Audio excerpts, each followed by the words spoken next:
Good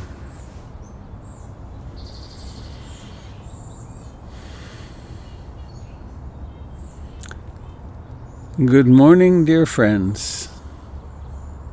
Friends in the Dharma. How wonderful of you all to make your way to the meditation hall here.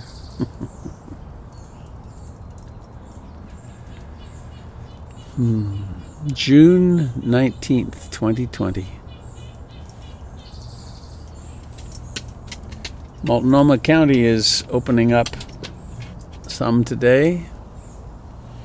Let's see what happens. I was at the center yesterday and there were folks cutting the lawn and working in the garden. Two people. The place looks beautiful. I sat in the Dharma hall for a while and felt kind of sad. It's like this beautiful place with no visitors right now. But hopefully before too long we'll be back there. So, anybody here for the first time? I haven't thought to ask that. That has your camera on. I wouldn't know otherwise, unless you... All right. So I have a poem.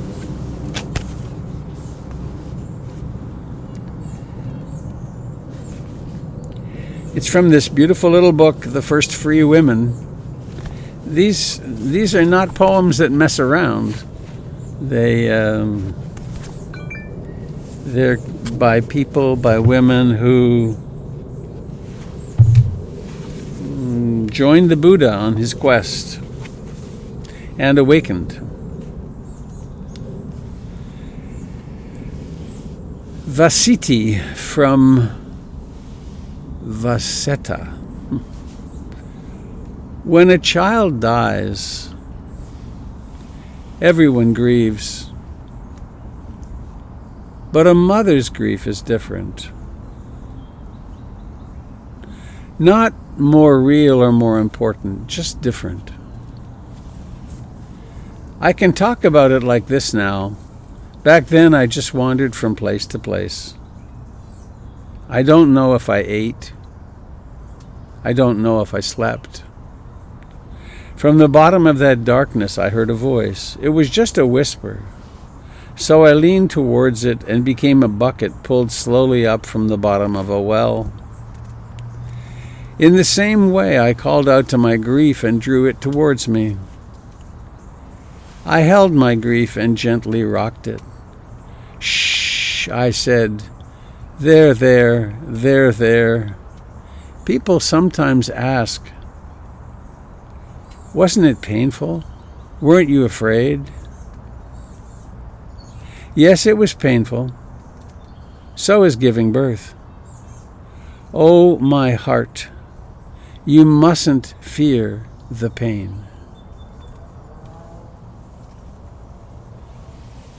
When a child dies, everyone grieves, but a mother's grief is different. Not more real or more important, just different. I can talk about it like this now. Back then I just wandered from place to place. I don't know if I ate. I don't know if I slept. From the bottom of that darkness I heard a voice. It was just a whisper, so I leaned towards it and became a bucket slowly pulled up from the bottom of a well. In the same way I called out to my grief and drew it towards me. I held my grief and gently rocked it. Shh, I said, there, there, there, there. People sometimes ask, wasn't it painful? Weren't you afraid? Yes, it was painful. So is giving birth. Oh, my heart, you mustn't fear the pain.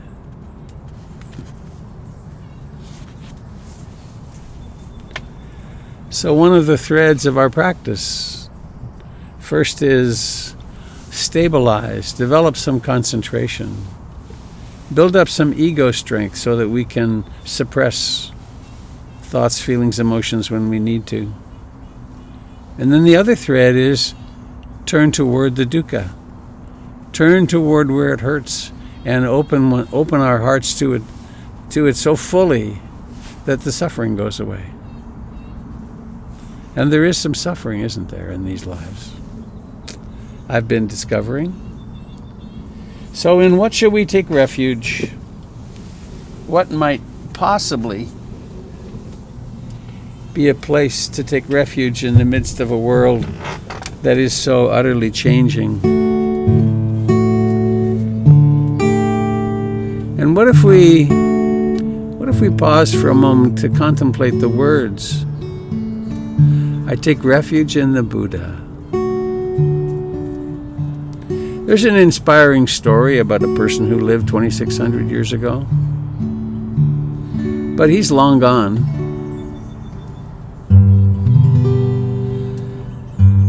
Why not take refuge in the Buddha that is us, that is you? That is this moment of awareness. I take refuge in the Dharma, in the way things actually are, in the laws of physics, chemistry, karma. When we do that, our meditation becomes it's a scientific endeavor. It's like archaeology. We're opening up to see what's really true. And refuge in the Sangha. Maybe take a moment to let your eyes open and see each other here. Several screens of us, 4 different screens. I take refuge in the community of practice, but that too is very unstable. I take refuge in the lineage that went before us. From me it goes through Ruth Denison, U-Ba Khin, Ledi Sayadaw, all the way back to the Buddha, 120 to 140 generations. And I like to think about the refuge in all life, the countless, hundreds of billions of beings of whom we are each a part. So please join in with me if it makes sense to you, and really feel and listen to the meaning of the words.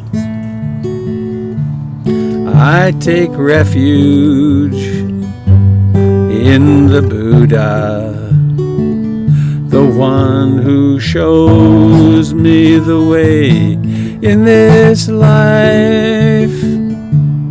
Namo Buddhaya, Namo Buddhaya, Namo Buddhaya.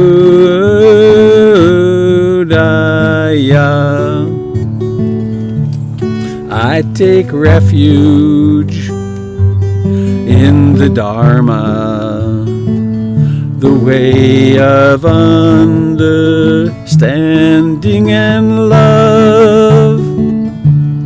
Namo Dharmaya, Namo Dharmaya, Namo Dharmaya.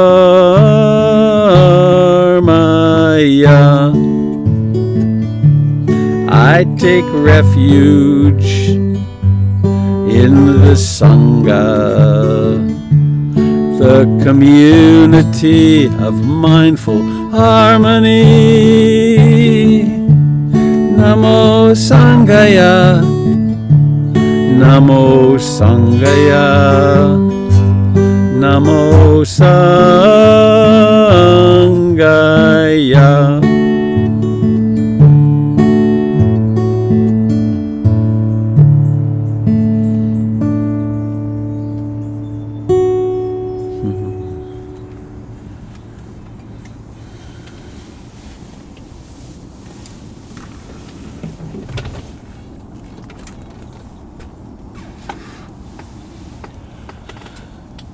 So once again, I'm so grateful that you joined me to practice this morning. Strengthening, isn't it, to get together like this? This is a first this morning. I have my door open. I can turn off my heater, actually. Have my door open and the sun is streaming in. I guess I guess this is about as far north as the sun goes. Solstice soon. So let's land. Let's land here now. There never was this moment before, and there never will be again.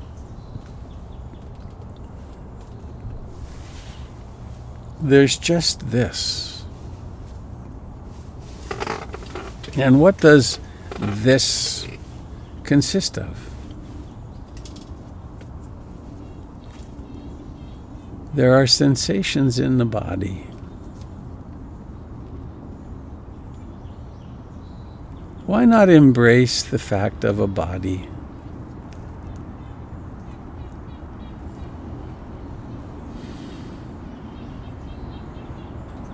Notice the life all the way from the tip of your toes,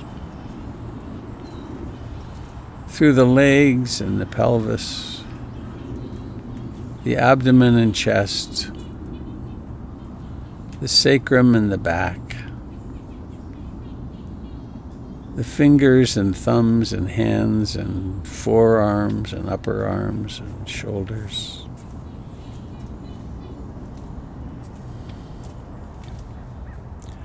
The neck and the jaw and the cheeks and the eyes and the forehead and the scalp.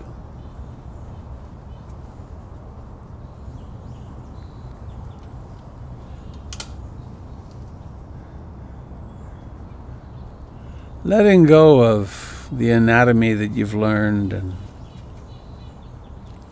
the names of things,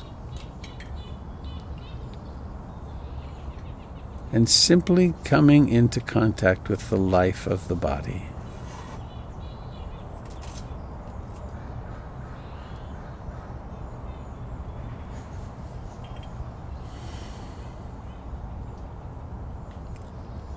And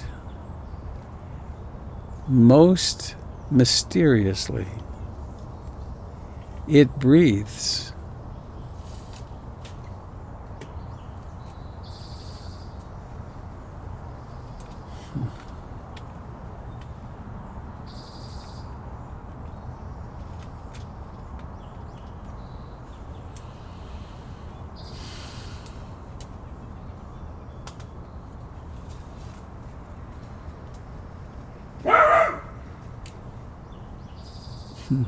Sounds. Budo announces his presence in the yard.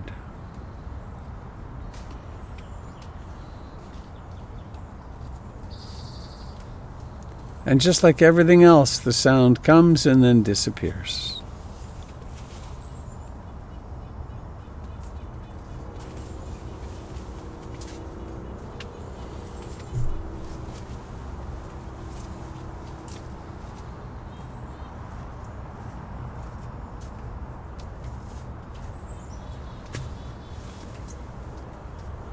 When we go beyond simple stress management and making friends with our psychological and emotional states, this is not a practice for the faint of heart.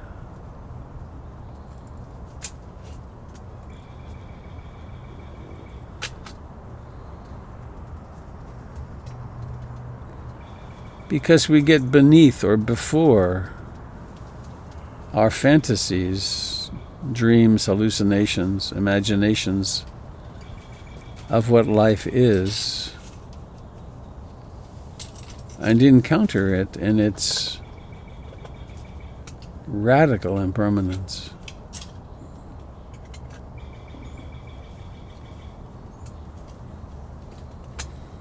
So let's sit for a while now in silence, observing the breath coming and going.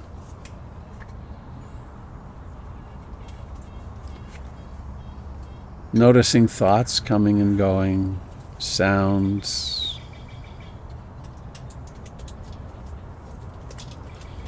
Climb into the breath as you might climb into a hammock.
How intimate can you become with the sensations of breathing?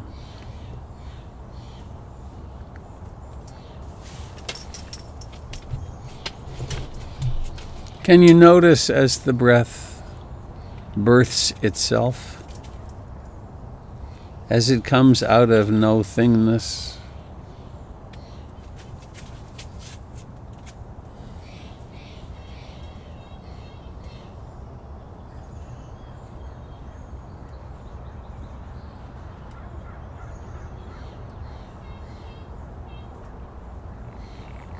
Can you be present when the breath dissolves into that same no-thingness?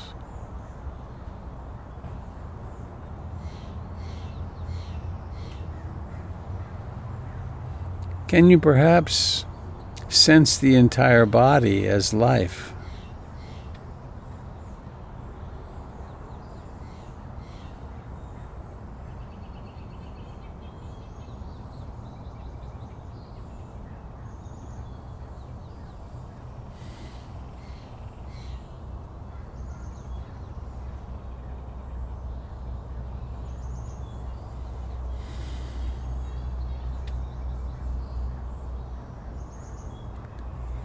In the same way, how intimate can you be with thoughts when they arise?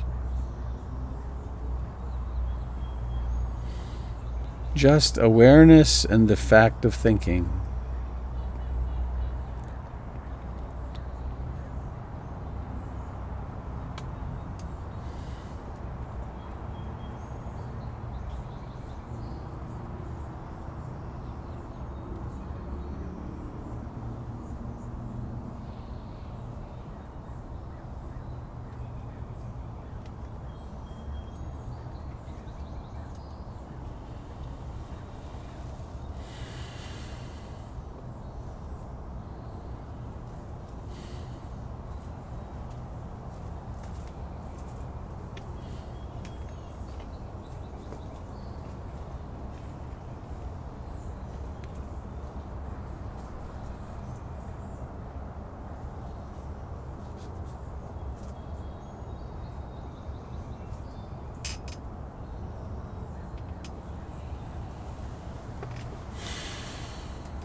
Take a moment to notice if you're holding any muscles tight in your forehead or your cheeks or your gut, in your hands, your jaw.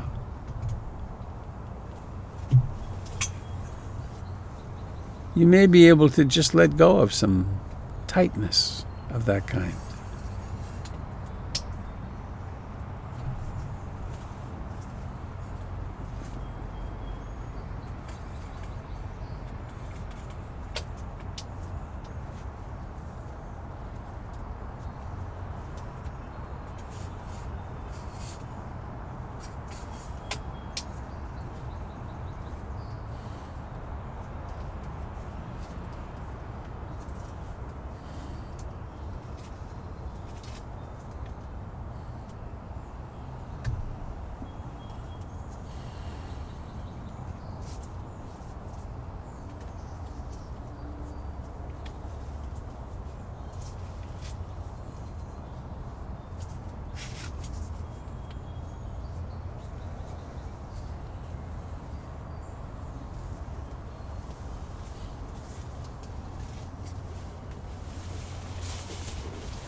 Mindfulness is the capacity to remember to remember.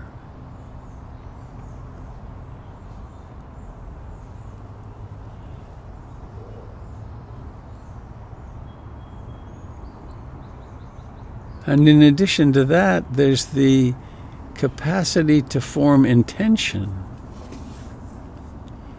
Notice how you do that. You can form the intention, I intend to come back to the breathing whenever I can. I intend to be awake when I can.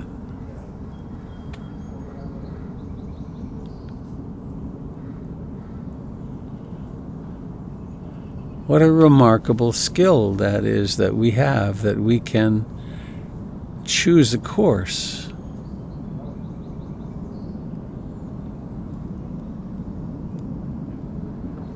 What great good fortune.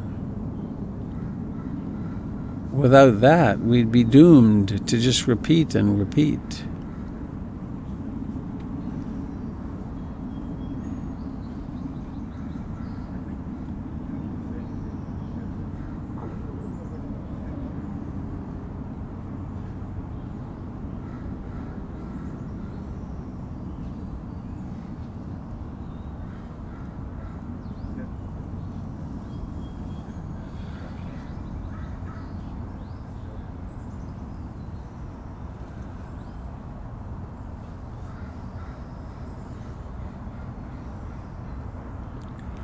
Letting each breath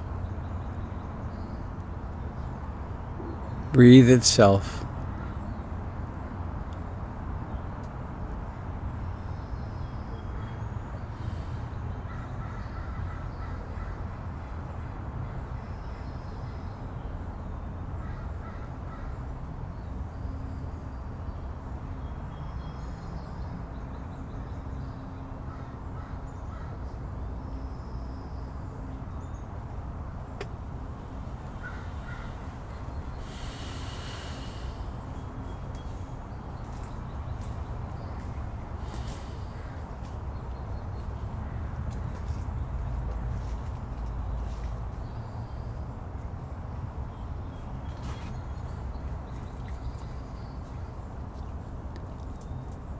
You may notice that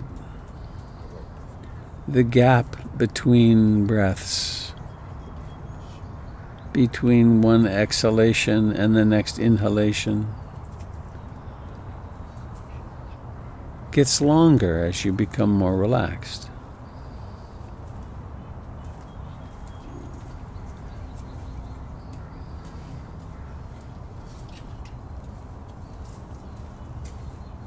In those moments, you might just rest in awareness of the fact of awareness, or awareness of the hands, if you'd like.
One breath at a time.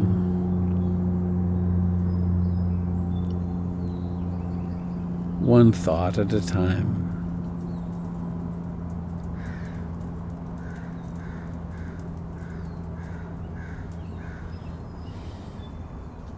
Coming home to now.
When it's possible, when the other stimuli are not too great, we simply return and rest in the in-breathing and out-breathing, the sensations of that.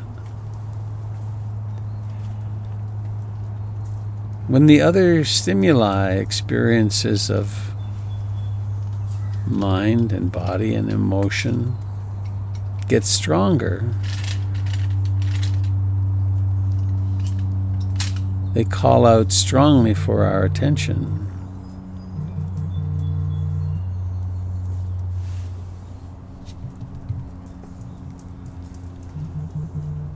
Then the next strategy is to turn directly toward them, to embrace them, to bring all of the power of mindfulness and concentration that we have into, for instance, into the physical pain, into the pain of the broken heart.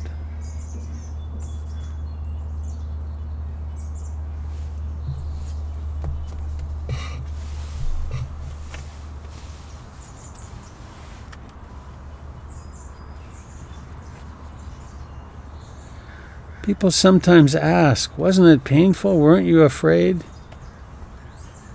Yes, it was painful. So was giving birth. Oh, my heart, you mustn't fear the pain.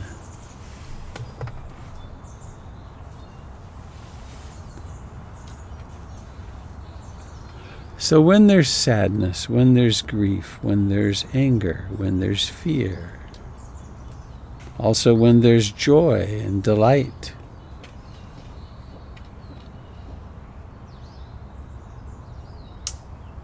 we develop our meditative strength and skill. Turn toward, soften into.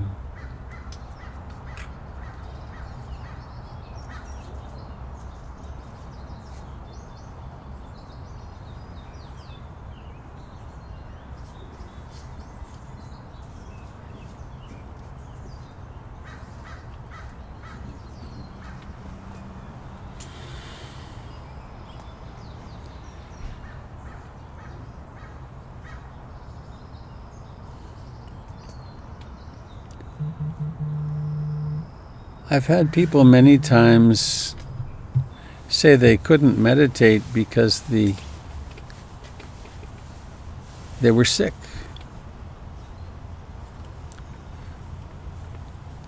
Sickness is the perfect time to practice.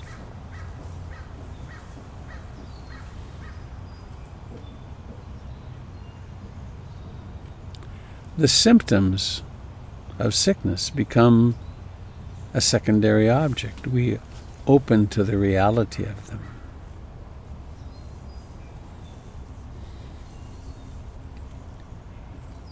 Sometimes there's heartbreak or confusion or fear concerning the world.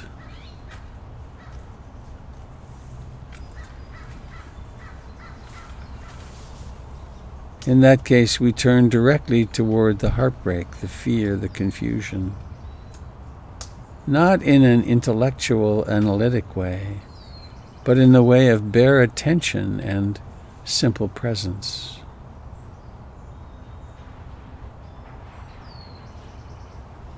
And we realize that we share these experiences with everyone who's alive.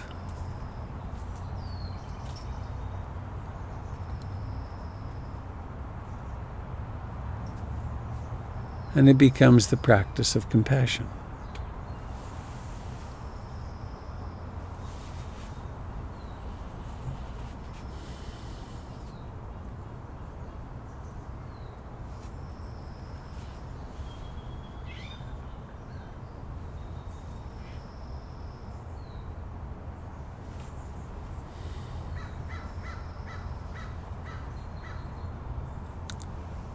I invite you now to become aware of some way that you are in pain in your life.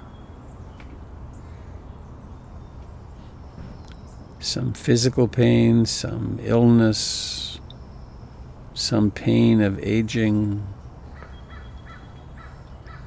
some emotional pain, some loss.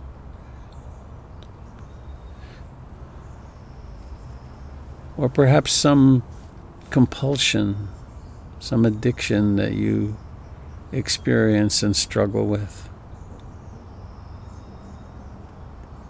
Maybe it's self-hatred.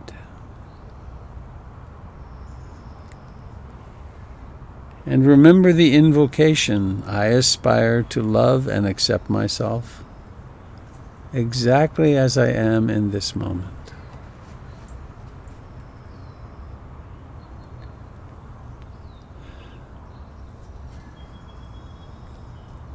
I aspire to love and accept myself exactly as I am in this moment.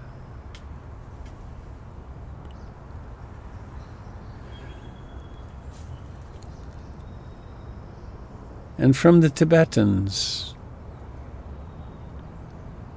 there's a beautiful practice in which we reflect for a moment. This is the suffering I'm experiencing, this pain. How many other people on the planet are experiencing identical pain?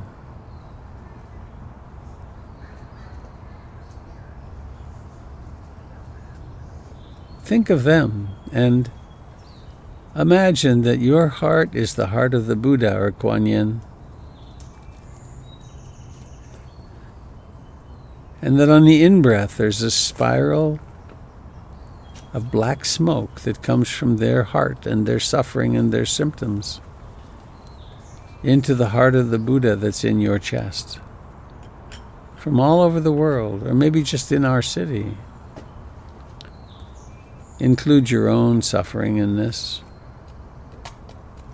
It breathes into the heart of the Buddha, and then it breathes out as light and love and relief and compassion.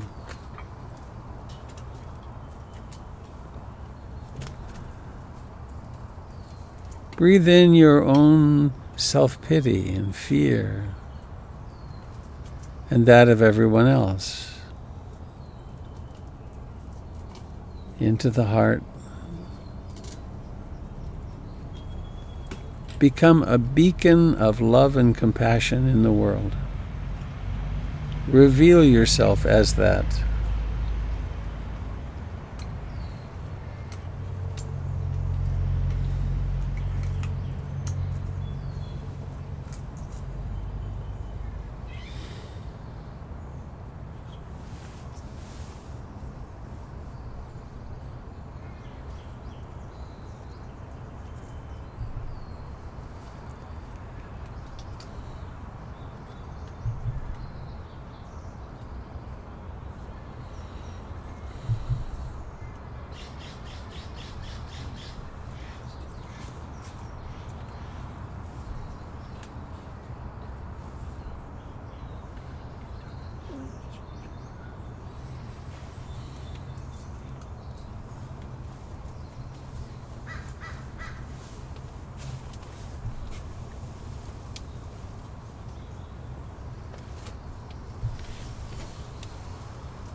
There is a saying to us that comes from the Sufi tradition, attributed to Pir Vilayat Inayat Khan.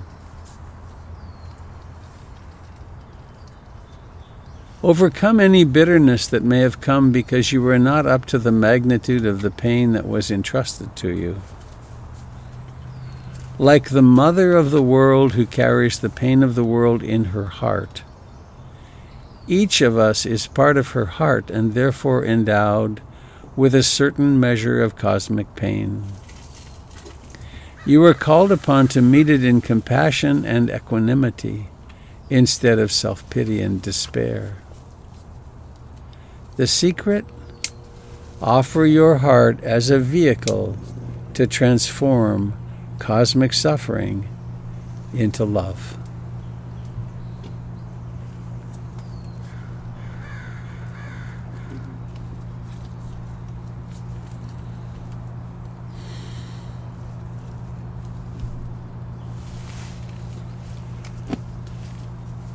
It would be nice, it would be lovely to just remain here for the rest of the day. But we have responsibilities. We have things to do.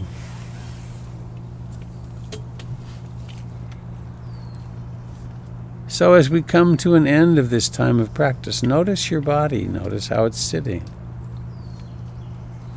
Notice your stress level. Bring awareness into the face and the eyes. And notice how you know exactly what to do in order to open your eyes. And then let that happen. Let the eyes open. It's okay.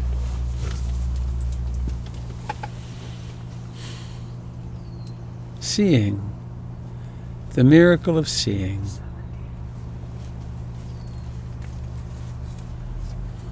In my case, seeing brilliant sunshine here right onto my desk.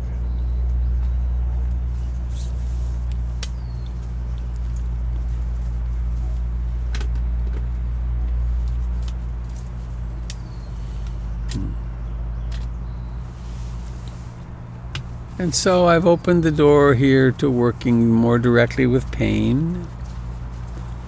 And we'll be returning to this.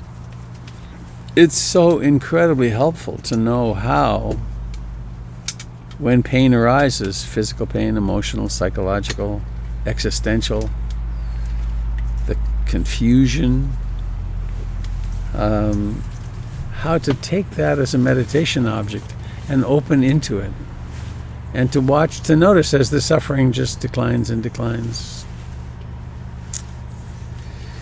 So how fortunate we are to have these teachings that have been passed down now for all these years. I have a couple of familiar announcements. Jim is on Saturday for Qigong, and if you can go to the website and find that. And the practice of generosity. To remember that we're keeping PIMC going through this period when we can't go there, in order to be there when we want and need it, when we can go back. And so I invite you to visit the website, portlandinsight.org, find the link that says donate here, and have the great delight of using that little plastic card thing that transfers energy. And but particularly to do it in such a way that you really enjoy it.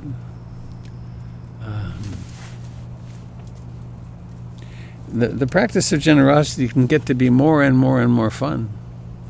I think of what a trip it would be to be Jeff Bezos, whatever his name is, and have billions of dollars and then be able to give it away.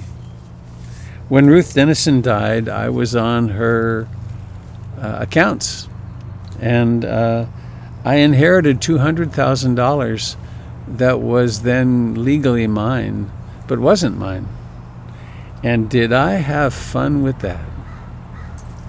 There were students of Ruth that really needed some help, and each of the next generation teachers got $10,000, and it was such a trip to have that much money to do good with.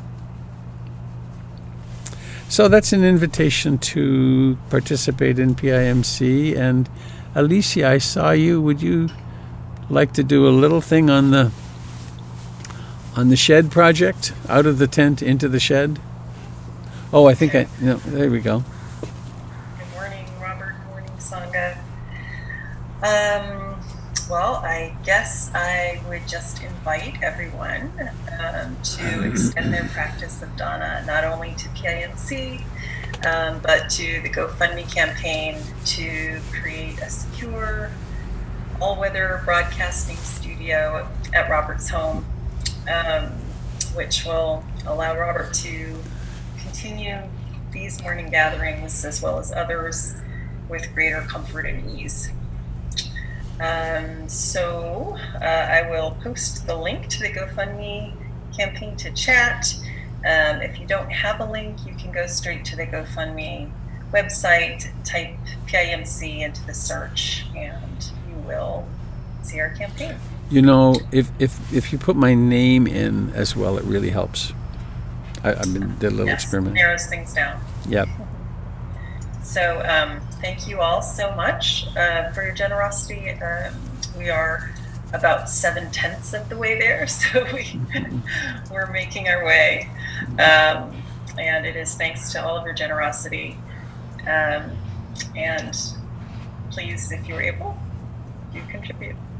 Thank you, Alicia. I want to add my thanks into it. It's such a trip to be on the receiving end of generosity, and to have something happen that otherwise couldn't. It's really quite lovely. So the sunshine coming in here is just gorgeous. Goodness. So I'd like to open it up to you now. Do you have questions? something to share? Susan raised her hand. Susan, can you just unmute yourself, Susan, and speak? It was actually a mistake, but I do have a question. And good morning, Robert and Sangha. Hi, Susan. The question, hello. The question, what a beautiful day. The question is, can we use the Acceptiva instead of GoFundMe? I'm avoiding GoFundMe at this time for the... There is not a way to do that. We're keeping this really quite separate from the official PIMC list. Okay, thank you. And I just learned how to lower my hand, so great.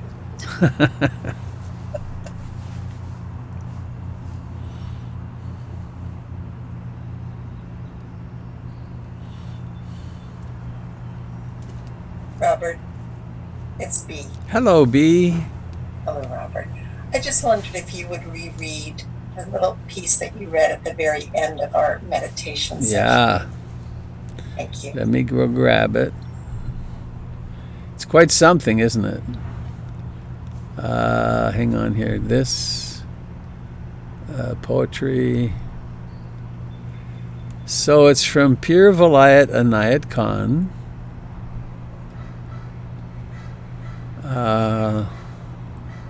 Here it is. In the Sufi tradition, there is a saying, overcome any bitterness that may have come because you were not up to the magnitude of the pain that was entrusted to you. Like the mother of the world who carries the pain of the world in her heart. Each of us is part of her heart and therefore endowed with a certain measure of cosmic pain. You are called upon to meet it in compassion and equanimity instead of self-pity and despair. The secret?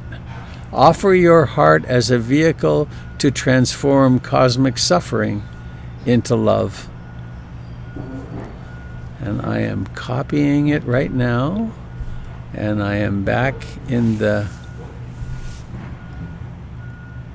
how do I do this? I want to do this to everyone in the meeting, and there, I just put it in the chat. Thanks, B.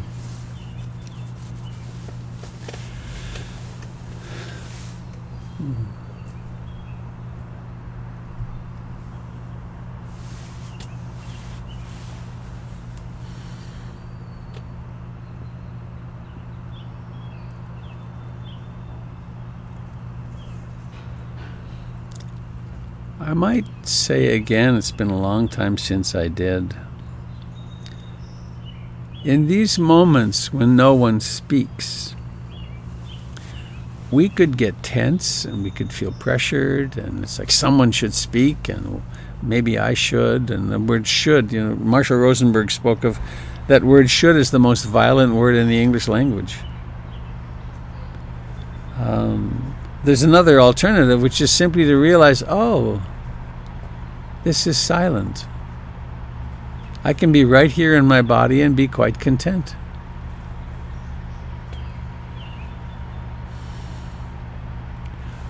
I've, over the years, as a leader of groups and going in and out of silence, it's really taken a long time, but mostly I feel pretty comfortable now. It's like, well, there's nothing to be said. And just on the other end of that, if you feel something to speak and you're a person who rarely speaks, then you might give yourself a little nudge to take the risk and share what's with you, with us. And very often it's very important to the group.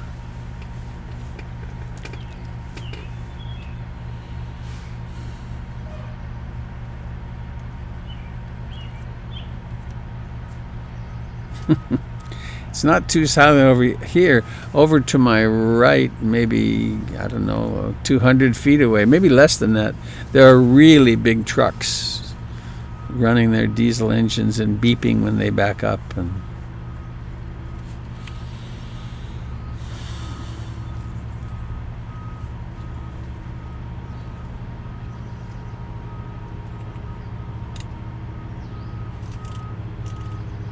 Robert. I hear a This is voice. Patrick. Hello, Patrick. Hello there. I've been joining you for a number of weeks. This is really great. So I wanted to share that I am. My first career was working as a pastor at a Christian church and stuff. Huh. That was a long, long time ago. I'm one of the diaspora. I've left and don't subscribe to that anymore. But so I'm one of many that have followed that path, and where we've been rejected spiritually and socially from churches and turned out, and it's a disaster every time. But for me, it's been decades since that happened, although I still struggle with that. Huh. And I really like your tradition in that it doesn't require a narrative to buy into. That's really nice, because if you don't get it in church, you get off the boat. Right. Anyway, as sort of a new friend of mine, who we immediately bonded because he's been through that similar situation. But so we and our teenage daughters went out to the coast this week on Wednesday, and he and I walked on the shore and just spent 8 or 9 hours together talking about all of these things. Huh. And usually when I dive into those old stories of rejection and all that stuff, I get jonesed up about it and angry and Right. resentful about it. And he was certainly in that place, and I get it. But this time, it wasn't like that. Cool. I woke up the next morning, Yeah. having thought through all that, and I didn't say anything that I regretted. I had come to a new place of peace about that. Ha. I think it's because I've been really working through these times here of meditation and of just growing, like you said yesterday, sort of a crop. What kind of crop are you going to plant inside your mind? And so that was it was meaningful to me. Fantastic. That I didn't regret anything that I said by it being too harsh or too judgmental. Mm-hmm. That I was speaking with awareness of difficult things that had happened in my life, Mm-hmm. and probably being a really reflection of what he could do. Probably really helpful to him to have you be with some equanimity, a lot of equanimity. It sounds like it's, yeah. Anyway, Yeah, it's I wanted to share that. it's thank you. It it's almost like that time was a previous lifetime. I mean, and I don't know about past and future lives and all that. You don't. I don't know. But that's the way it seems to me. I look back on my life and it's like, whoa, that's where I was then. That is so amazing. I'm so glad I'm not there, and I learned a lot. Like I was in a Buddhist cult for 5 years. It was very culty. I mean, it fit Robert Lifton's 8 points of what a mind control group is perfectly. And when I left, I really hated the guy after loving him and admiring him and so on. But now I just have a lot of compassion for him. And he's passed away. It makes it easier too, of course. So thank you for sharing. You got quite a setup there. You do podcasting yourself? No, I do a lot of voiceover work, and I also run a company that just deals with maps, and this is my home office, and that's one of the maps that I generate for customers all over the world. So it's another career. And So when it's daylight and when it's dark, that it's an interesting projection. And Cool. where the satellites are, and where it's raining, and COVID maps and all that kind of stuff. Really? What an interesting thing. It's an amazing screen, too. Cool. I love tech. Yeah. Thank you for sharing your journey. Thank you.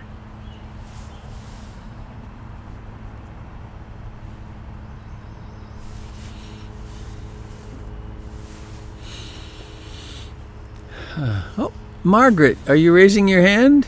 Just unmute, or I can unmute you. Here we go. Oh, no. If we both do it, it's bad. You unmute. There we go. It's a double negative. Right.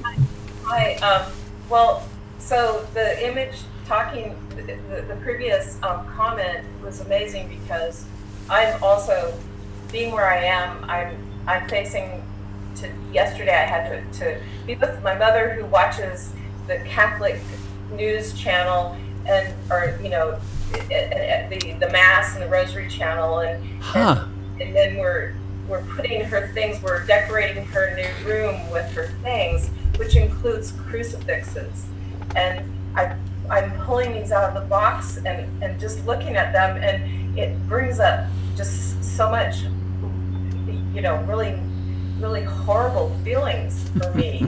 And then also looking at the screen, and there's this nun saying the rosary, and I had nuns in school when I was a little child, and they looking at the nun with the full, it actually brought up all kinds of really terrible feelings from my childhood. And so it's really interesting to have to come up against all this culture that is part of a deep pain, and it's still part of my mother's life. She's devoutly Catholic, and so I find that this practice helps so much in bringing all that stuff just down to a place where I can not feel crazy.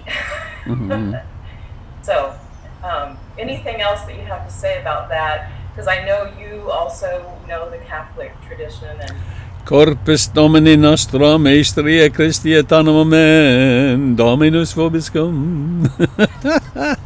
the days of the Latin Mass. I didn't mean to traumatize you. You know, Domini, you're all Catholics now. Right. I had a marvelous experience a long time ago now. I'd been 10 years or so practicing Buddhism, and I was invited to two 10-day sessions, Zen practice, with Robert Aitken Roshi, who was he's now deceased, but one of the first Zen masters who was American, and Father Bernard McVeigh of the local Trappist Abbey. And they were Catholic Zen sessions, and we had readings 5 times a day from the Catholic mystics. Who knew about the Catholic mystics? And they're stunning. Of course, they got burned. But I had an incredible moment when the first day, there was Mass every day at 5 o'clock. And it was at the Mary Noel Sisters place up in Tacoma. And I walked into the church, and there on the cross, the cross was off the same production line as the cross of my childhood at the front of the church. The same, the stab wound in the side and the crown of thorns and the blood. It was from the same production line. And I fell on my knees sobbing because I got something, which was, I understood the cross in a totally different way because I'd been 10 years learning to embrace dukkha. And what I realized the cross was saying to me in that moment was, take a human birth and you climb onto the cross. It's not that some guy died 2,000 years ago on the cross and freed me from my sins. It's that the only way out of here is death. And then it further developed into, I talk about this at Easter often, my Easter homily. Siddhartha went and sat under the tree and vowed, I'm going to awaken here or die. It's like he was really into it. And in a way, Siddhartha did die under that tree because the Buddha emerged from the tree. And it's the same story told in a much less gruesome way. But it was such a relief to me to do that. And also I got to know Father Bernard, and he said things to me like, Robert, you have to forgive Father Durnan, the alcoholic Irish priest of my childhood. Who I'd go to confession and it would reek of alcohol in the confession booth. And he said, you have to forgive him because he had a grade 2 spiritual education. He was a parish priest. He had no training in what the deep truth of Catholicism is. And when he talked about the Mass, that people misunderstand the purpose of the Mass. That there's no room for flourish. The priest is supposed to do exactly the same thing every time. So it's mudra practice, mindful movement. And then at the moment of communion, the intention is to become one with the Mass, to have a transpersonal experience where one realizes that you are the Christ. You are the Buddha awakened, and so on. So it was very helpful to me. And I can understand the challenge of being with your mom and having, because it would bring up all that old stuff. And how perfect that it brings it up. Because then you can, in the theme of today, turn toward it and realize, wow, that little girl in there was really traumatized by what happened. And doesn't she need love?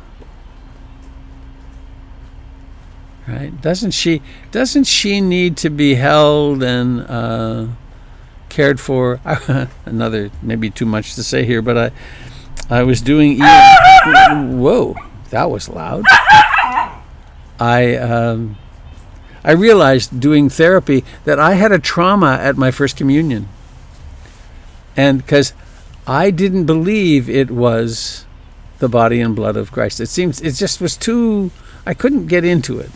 But everybody else did, I thought. And so I went to communion knowing that I was lying. And as it all happened, I feel teary as I think of it, I felt like such a fake. And I couldn't talk to the priest, I couldn't talk to the nuns, I couldn't talk to my mother. My father was not interested and wasn't Catholic. And I carried that for 60 years, 50 years, 55 years. A trauma that happened at the time of my first communion. It's supposed to be a time of great joy and beauty, and it wasn't for me. But how wonderful to wake up to it and develop compassion for people who are still embedded in it. And for some people it works. That's the interesting thing that I think that why do some of these systems work so well for some people, and I feel like a misfit. Mm-hmm. You know, the political system doesn't work for me, the economic system doesn't work for me, my religion didn't work for me. So how fortunate it didn't work, because it set you off on a quest. Yes. So thank you. Thank you. Hmm.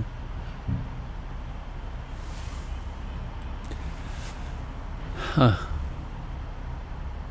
I had forgotten that, of course, there are Catholic TV channels. I hadn't thought of it. I kind of like the Rosary. It's a strong concentration meditation for me now. Little Bobby likes it.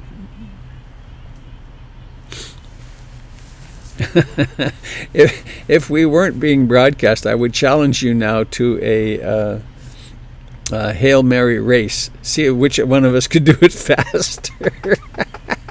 You have to do 50 of them before you can get up off your knees, so you want to do them fast. And what an exquisite prayer, really. Pray for me now and at the hour of my death. That's pretty nice.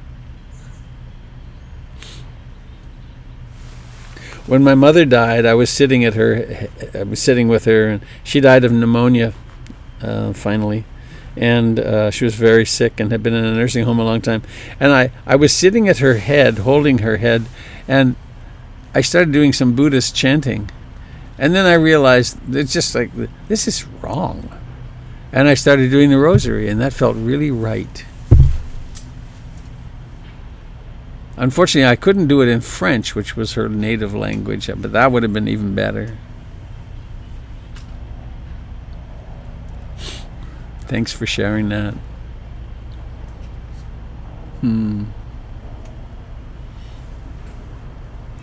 Anybody else at 8:05? Please be bold and unmute and speak if you wish.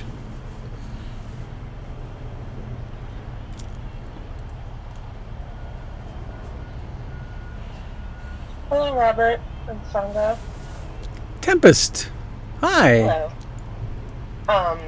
I have more of a request, and it was inspired a little bit by what you read at the end of the meditation. A couple years back, you one of the Dharma talks, you weren't there, and it was a woman, and I forget her name. I'm sorry.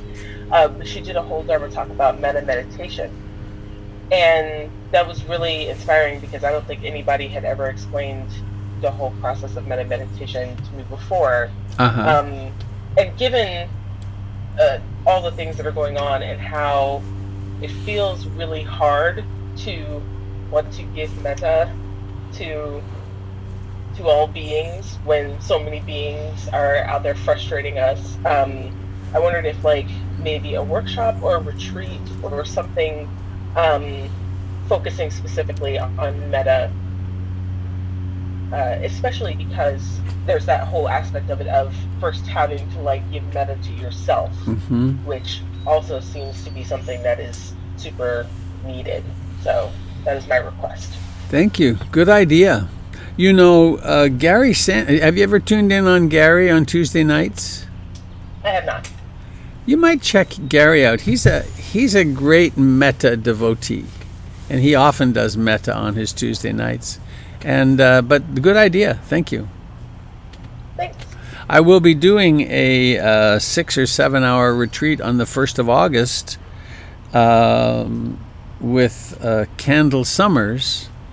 And we're already planning that she will lead us in at least a half hour or longer of metta meditation. So you might tune in on that too, specifically.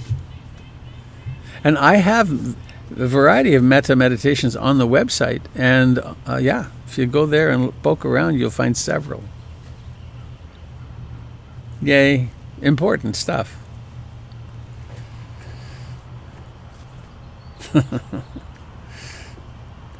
I was just laughing because I was thinking, learning to have metta for Voldemort, who lives in the White House, is a challenge and doable.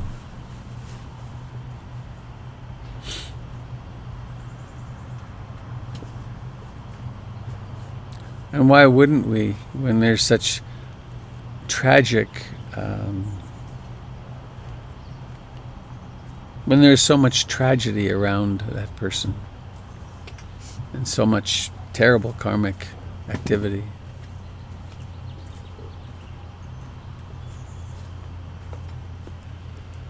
Well, got time for one more, maybe two if it's there. Please take a moment to share if you wish. Hello, Robert. This is Susan again. I will pop in without raising my hand. Okay. To say how that poem, the Sufi poem, resonated as I have overcoming the bitterness that I cannot maintain my commitment to compassion. When I have on a weekly basis a meeting with a colleague that I supervise who seems to every single time be really angry.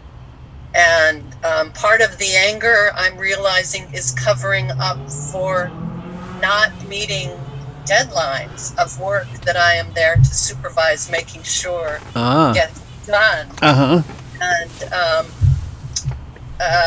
this colleague is very talented and skillful, but has a really emotional challenge. Doesn't work well with others, and was given to me to supervise, recognizing that I have some skill for this, but it is such a challenge. And it's at 8:00 in the morning every Tuesday. And I, by 9:00, feel the taste of bitterness, and it's not the coffee.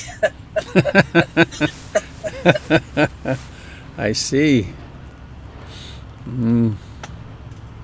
So the poem really speaks to me, and I wrote it down. Thanks for putting it in the chat. I may use it as part of my meditation on Tuesday mornings. Right.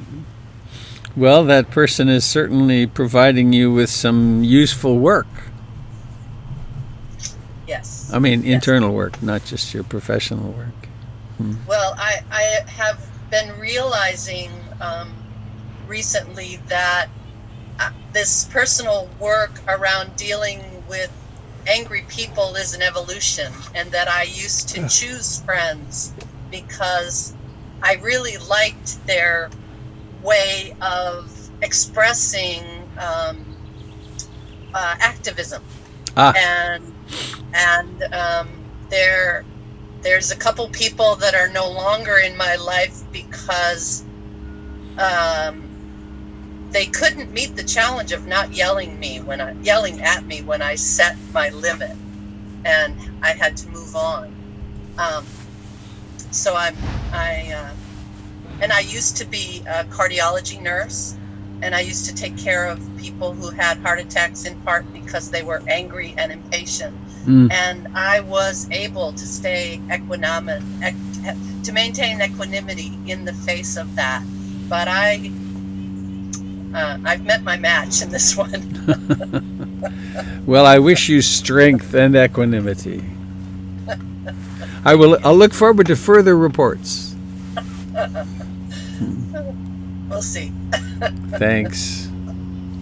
All right, one more person if you wish, please.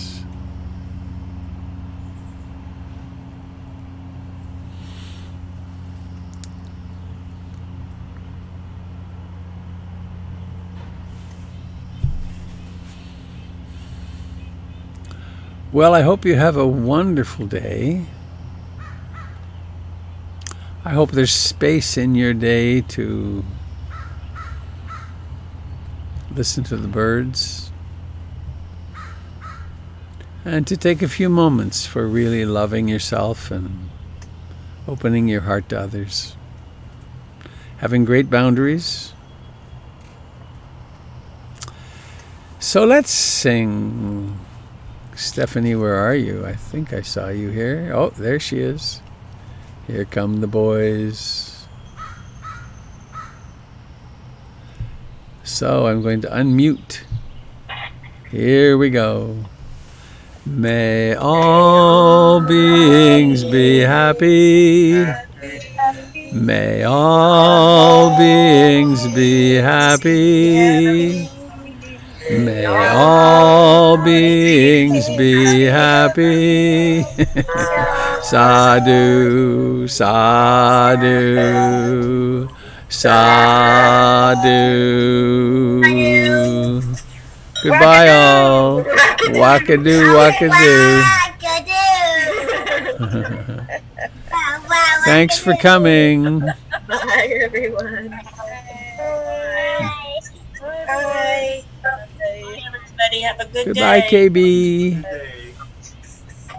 Thank you, Alicia.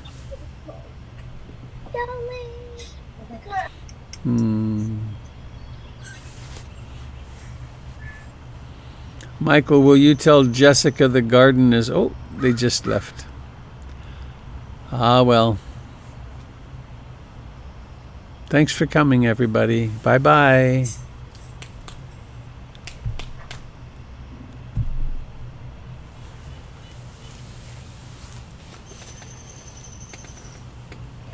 Oh.